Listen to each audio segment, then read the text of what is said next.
So Hal, in looking back, I'm just wondering what you thought some of the major changes were and developments were under your leadership with regard to attracting people to the Institute and building the organization.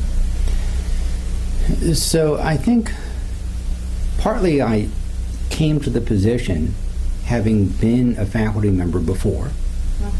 So I always kept my faculty member's hat on. I had the vision of, at some point, stepping down as director and continuing being a faculty member. So I wanted to make sure that any rules, guidelines, whatever we established would work not just for the folks on the faculty who are there, quote, reporting to me, when they weren't really, but would work for me when I stepped down. I think partly as an economist, I tend to think in terms of incentives rather than roles, rather than a hierarchy. So one of the things that we did was build a compensation plan which had a structure to it that allowed us to do some salary setting, because faculty had their appointments in various departments, but if they essentially were totally identified with us, it varied with the school, we could set their salaries. But then I didn't want the structure to be one in which, as director, I just would set salaries arbitrarily, because then people would come and complain, and because no one ever gets exactly what they want. So we structured the thing with pretty clear categories and criteria. That's right. And it was clear what people could do and how they could increase their salary a little bit. Of course, it was relatively easy for me to offer a higher salary since it was coming out of their grants. Well, but that's another subject. Yeah. Right, but it was intended to be fair and open. The other thing that I did not want to be in this situation of was having this classic mano-a-mano discussion between the department chair or the ORU director and the faculty member, because I started realizing that some faculty were less aggressive in asking for things, particularly women. So we wanted to make sure that we structured the thing so that it was all pretty objective and people would get a little extra percent here or not. And the standards were set pretty high for good performance, but you could do better than that. So that was one piece. The other piece was seizing an opportunity, in a sense, as first UC system-wide and then UCSF established a compensation plan that took years of process going through various legal and other structures, et cetera, to have a way in which outside consulting could be managed. And there was a standard process and it was worked through, but there was an option. You could opt out of the standard process within certain rules. And the rules, roughly speaking, were you could do outside consulting up to 48 days a year, which is what the arts and sciences faculty had been having for a long, long time. Medical school faculty was 21 days a year, only for not-for-profits. Good memory, yeah. Right. And so there was this conflict going on there, and the concern for arts and sciences was that the medical school faculty would get all this money doing expert witness testimony and et cetera. So they said, you can't have more than $20,000 a year in outside consulting. And that's the way the rule was written. But you could go to 40, that's if you went to 48 days a year, so you were limited. We did a survey among our faculty. Turned out that no one was earning big money. Sometimes people would get more than $1,000 or $2,000. They might get $5,000 for writing a paper. So, and we said, well, that makes sense. But we could make that a contract, but then that puts a burden on the contracts and grants process, etc. So what we did was we designed our own compensation plan model. We did. And I remember, roughly speaking, we said 48 days a year. You can do that. But instead of a $20,000 maximum, the zero maximum. We have our infamous zero threshold. The zero threshold. And what that meant was every dollar of consulting went straight into the research, went straight into IHPS. The dean got his tax, we got our tax, and the other 80% was available to the faculty member. And if he or she was spending a substantial amount of time working on writing a paper, they would charge their time against that. But if they were doing little bits and pieces of consulting, it could just sit there. So from my perspective as director, this was wonderful, because as they built up their reserves, it reduced my risk if they had a shortfall, because they would always come hat in hand to me. I said, oh, you've got a little pot there, and why don't you use that first? The faculty didn't have to worry about it in terms of keeping track of hours and dollars and all that. They just turned all the checks over. The only problem was the University of California said, we never anticipated that. You can't have a zero threshold. And I remember going back to them, I said, you said it couldn't be more than 20,000. You didn't say it had to be more than zero. Well, they let us keep it. They let us keep it because they wrote the rules, and within the rules, we made something work. So one of the lessons from that is read the text very carefully, figure out what you want and need to do, ask yourself, is it the right thing? Make sure you do it in an open and transparent way, and then you can go ahead and make it happen.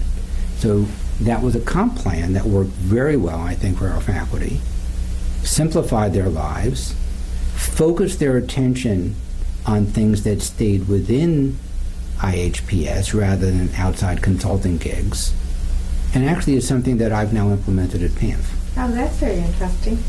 Yes, I think it's worked enormously well, and I think it was a big change for faculty. But over time, I think they really settled in with it. My understanding is there is now a process underway at the dean's level looking at compensation plans again, which we'll have to see what direction that takes. Right. But for the Institute, given the the extramurally supportive nature of all of our activities, it was a marvelous way, and I think the faculty over time felt, they are all quite an independent lot, and I think this allowed them to kind of maintain their independence, feeling that they were taking care of business and building their reserves should they be needed. So I think it was also very important that it was very even-handedly applied. That's right, yeah. And I think it was very, very successful. So that's very interesting in terms of that being applied to the Palo Alto Medical Research Foundation. I'm just wondering, are there other things that, kind of stemmed from your time at the Institute with regard to sort of being useful in your new setting? Well, the specific measures on performance, we've taken those kinds of notions, built it into the PAMF performance evaluation system, which is a much more structured system than UCSF has.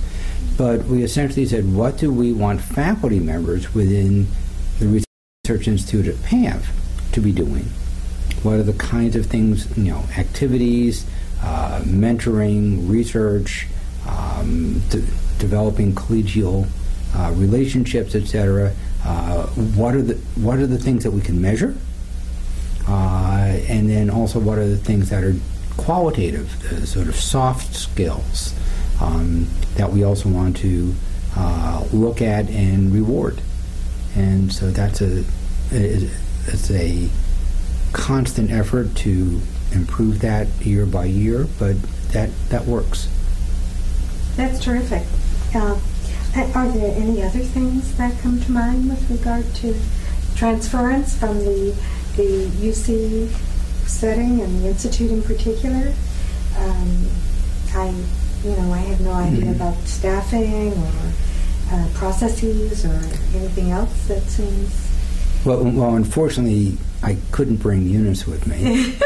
Right. There are many people who fit. But one of the things that we did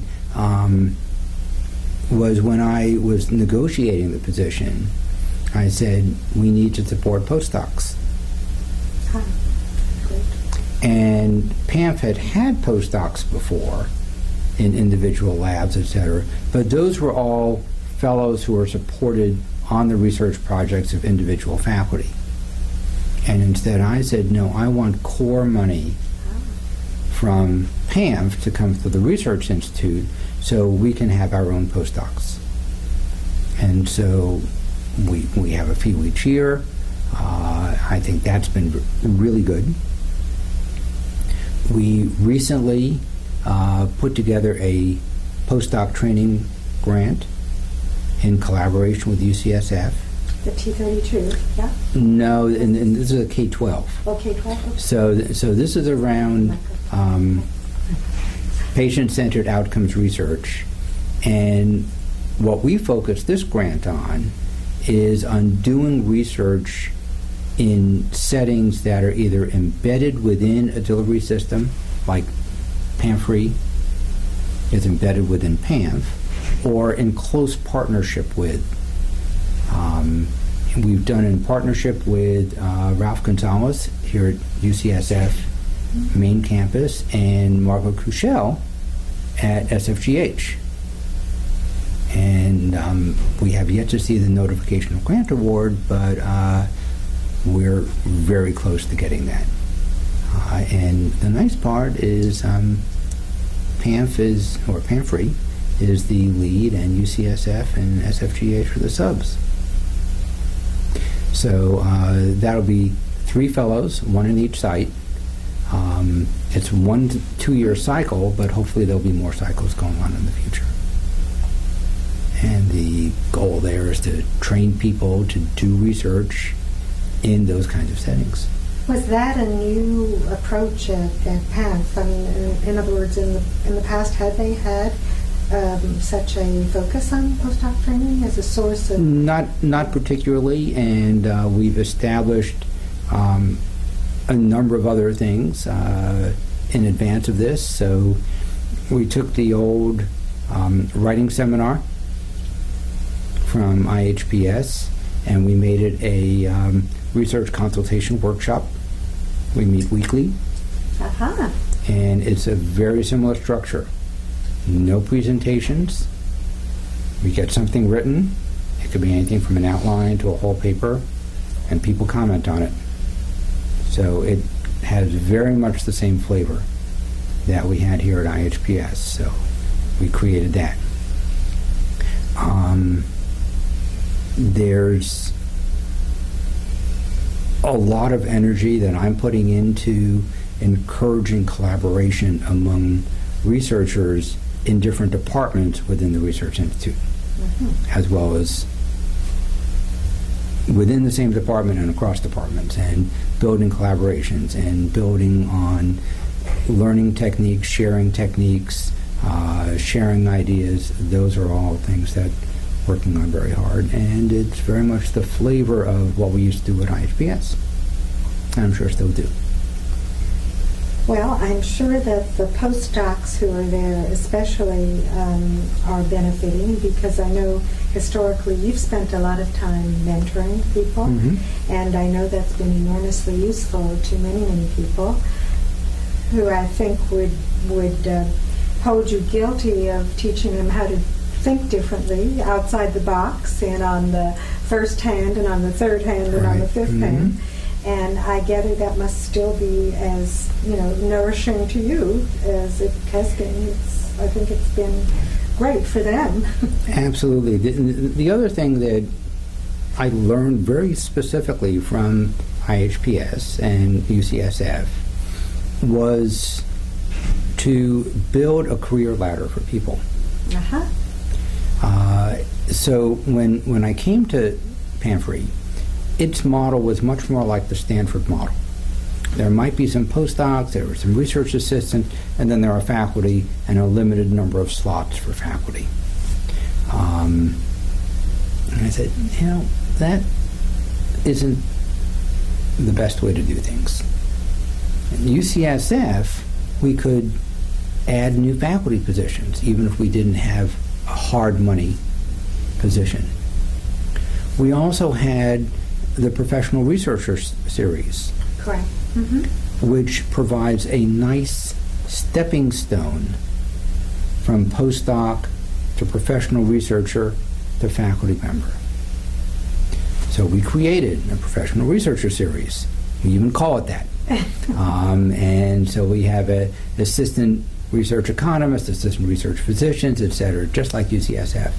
And so we structured it that way. So we can have postdocs who then move into the Professional Researcher Series, and just like at UCSF, they could stay in that series and keep moving up.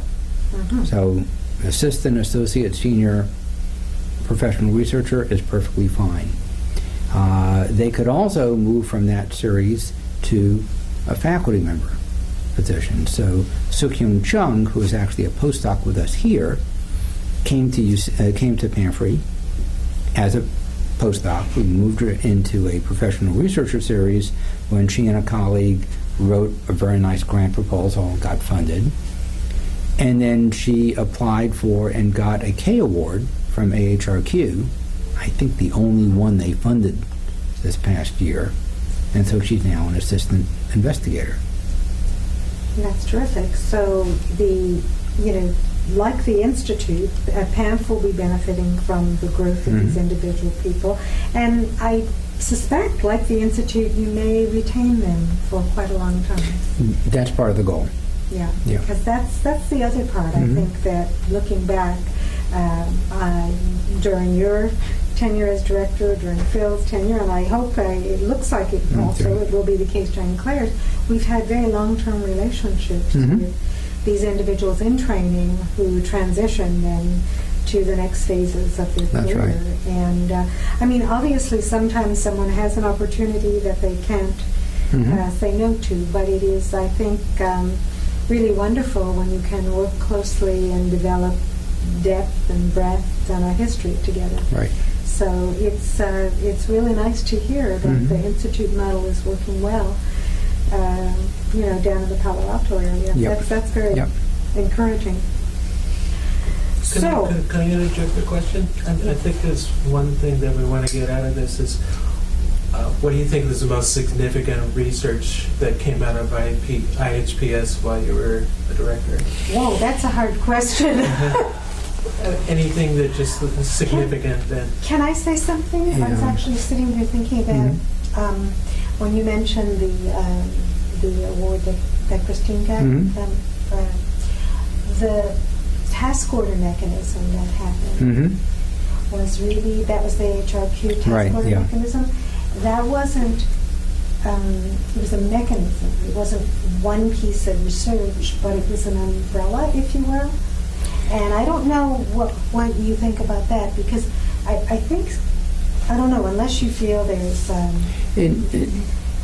I would think, do you want Phil to ask that question? Yeah, go ahead. Right, because otherwise you'll get the answer without the question. Go ahead and rephrase it. Okay, so how... But why don't you ask Jay's question, because I wouldn't say the task order. Okay, he said, what do you think is the most important piece of research? Significant. Significant piece of research that came out of the Institute during your tenure as director. You're on the risk of...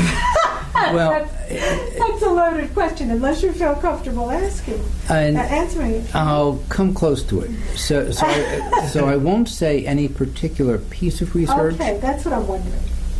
But I think what happened was during that period of time, and remember, I bear almost no responsibility nor credit for most of this, and the faculty did this, was we moved from only doing individual research projects to some very large activities that built data sets, that built relationships. The work that Adams did with CHART, I think in some way was transformative, because it generated not only research, but it connected IHPS faculty to people in hospitals, health plans, etc., who wanted to use the data, who wanted to make sense out of it. Andy's work with Mircow and building that capability. So it was so I think to some extent, IHPS, when it started out as the health policy program, was deeply connected to Washington through Phil and Lou. It was the personal connection. Over the years, those connections became more attenuated as administrations changed. And then those of us who came in sort of in the second generation behaved more like classic researchers. We found data elsewhere, we generated interesting projects, we got funded, we did our stuff. What then happened with Adam's work, Andy's work, some of the other activities that people have been doing, is a closer connection between the researchers and the generators of data, the people who have the problems, the people who can actually use it. So in a sense, it's a going around the circle again, back to the users of it. When Phil and Lou were doing it, it's the people who wanted to write legislation. Now it's the people who are operating systems. Oh, that's a great answer. So maybe the question could better be said this way. I mean, help me out here, guys. As long as I don't have to answer it again. What do you, let's see. We could still take that and put your... Yeah, right. Yeah. So we could take the Yeah, answer question. and then splice in the question. Okay. Splice in a question for which that is the right answer. So could we say, what do you think the most significant Changes? Pardon me? Or change in direction? Changes in direction or outcomes or research outcomes were during your tenure, something like that? Is that too soft or is that good enough? That's fine. So what's your pleasure, Dr. Luft? This is your show. I think what sort of major changes in direction or research direction Occurred during occurred? Yeah. Yes? So we need to record you asking that. Okay. So just ask it, and then I won't try to answer it because I already Okay, have. because you have it. Exactly. Okay. So just Okay. ask the question. Okay? And then we'll stop and then we can Yeah, exactly. figure that. Okay. Well, Hal, looking back, I wonder, and of course others would appreciate the opportunity to share what you think the most significant changes in direction and outcomes in You want to write it down? Yeah. No, I just am. She's got it. She's got it. Okay. Yeah. Okay, I think I've got it, and my tongue is just not good. Okay, Hal, it's a challenging question, but I wonder if you can take us through what you believe to be the most significant changes in direction in the area of research during your tenure at the Institute for Health Policy Studies.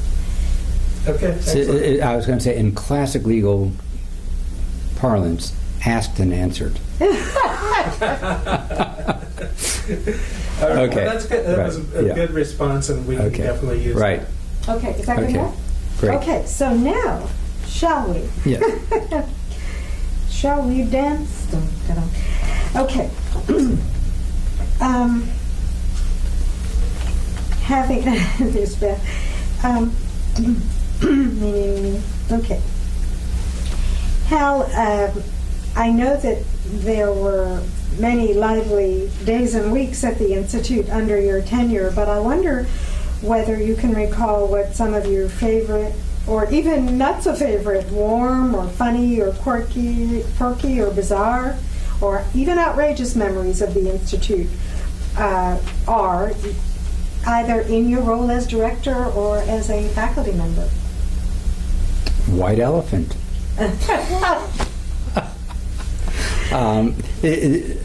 Basically, the Institute had wonderful spirit. And the way people would get together, connect in various ways, it wasn't just work. And there are a lot of connections, and a lot of people went through various changes, stresses, life events, mm-hmm. And it was a family. So the good, the bad, and the ugly. The good, the bad, and sometimes the ugly. Right. Yeah. But I do think, just personally observing many peaks and valleys, that there was a supportiveness that people extended to each other. There was definitely supportiveness. I think probably the hardest part was in the 80s when AIDS went through. That was difficult for people. Yes, we lost some of our staff members. I remember. Yeah. And the anxiety of everybody. Mm-hmm. So that was a very difficult time. And when I've talked about this with colleagues outside of San Francisco, they sort of don't get it. Mm-hmm.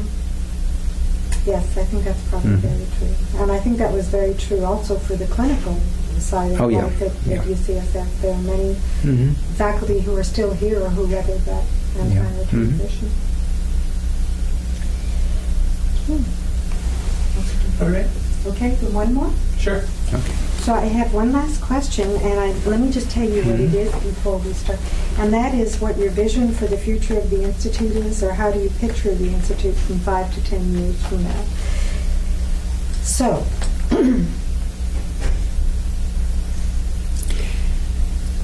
what's your vision?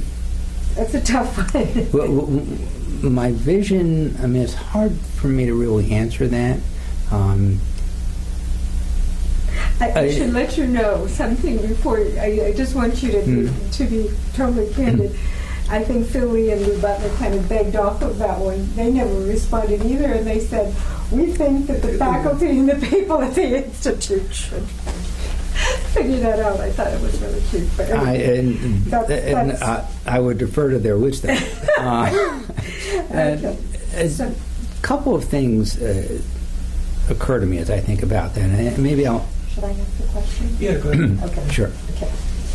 So, Hal, the Institute has been very, very blessed, I think, with the gift of the right director at the right time, and I think each of the directors have contributed enormously to sort of the next iteration of the Institute. And I'm just wondering what your vision is for the future of the Institute, or how you might even, if you can conjure up an image, how you might picture it in 5 to 10 years from now. So I'll start with the second half of that question. The picturing part, the specifics, and I obviously don't have. One of the things that I've been struck with as I go to occasional faculty meetings and things of that sort is that IHPS is now certainly more diverse and more evenly spread age-wise. When I started, we had some senior people and some junior people, and hardly anybody in the middle.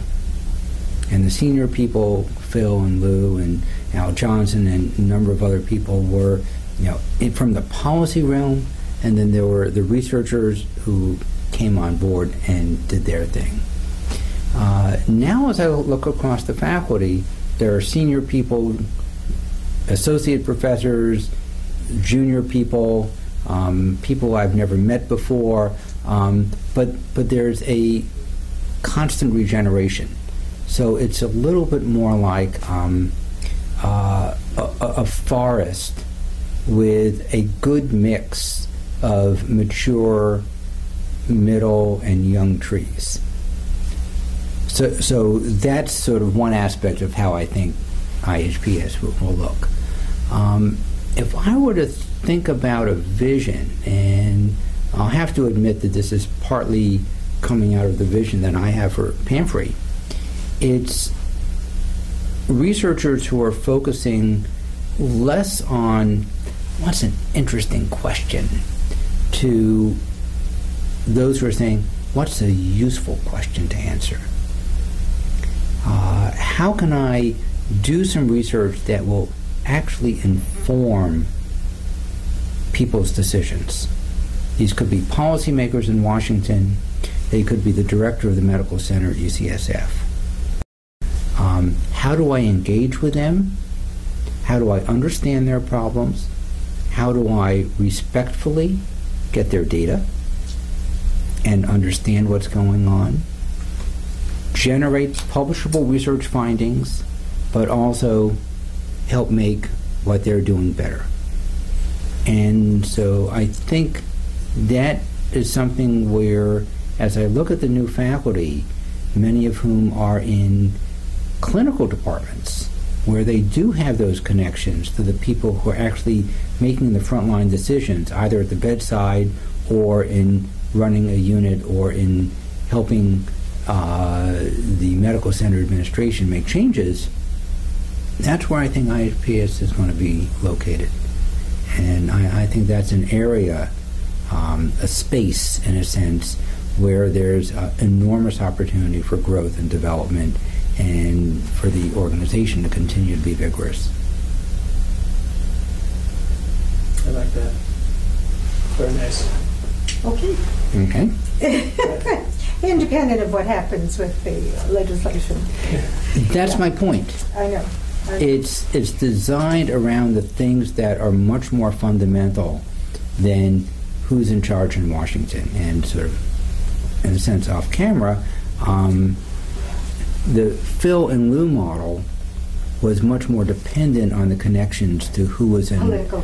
That's right. And whether they were in Washington or up in Sacramento. That's right. You know, just recently we learned through a series of quirky developments that the medical center had hired an external firm to analyze some OSHPD data. So we're making some inroads. There's some negotiations and discussions going on, because one of the themes that emanated from the advisory board sessions was that we should embed ourselves in the institution in a way that makes us much more useful to the institution itself. Right. You know. So just a counterexample, Peter McNair, who's been a Harkness Fellow with us, he now works for us full-time. He's developed an outcomes information program that actually captures the data from the local hospitals to which PAMF admits its patients. The same data they're going to send to OSHPD, he gets directly from them, builds it into a risk and reporting model for quality improvement purposes, so they can get it in much closer to real time. And we're going to be building on that capability, designing even better systems to hook into the electronic health records of some of the hospitals that have Epic, et cetera, and figure out how to do that. So that is really getting embedded within them. It means, and this is what we built into this training program, embedded researchers need to have different relationships with the people with whom they're working. Absolutely. And in some ways, you could say, well, you're giving up some of your freedom. Not really. But you're getting access to much, much better data. You're able to talk to the people who are generating the information, who can tell you, oh, yeah, well, that's what's going on there. So-and-so left, and we did this, et cetera. And that's why the numbers look different. Correct. Well, right, as opposed to digesting that same data later on from a different statewide perspective even. And coming to the wrong conclusion. Exactly. And so we can move the cycle time much closer to real time. And then they start seeing that we're doing useful work, Yes. and that provides another funding stream. Exactly. Well, that's also what it's about during the days of, I mean, these days with NIH. I mean, That's right. Yep. Even, proposals with excellent scores are just not being funded. Yeah.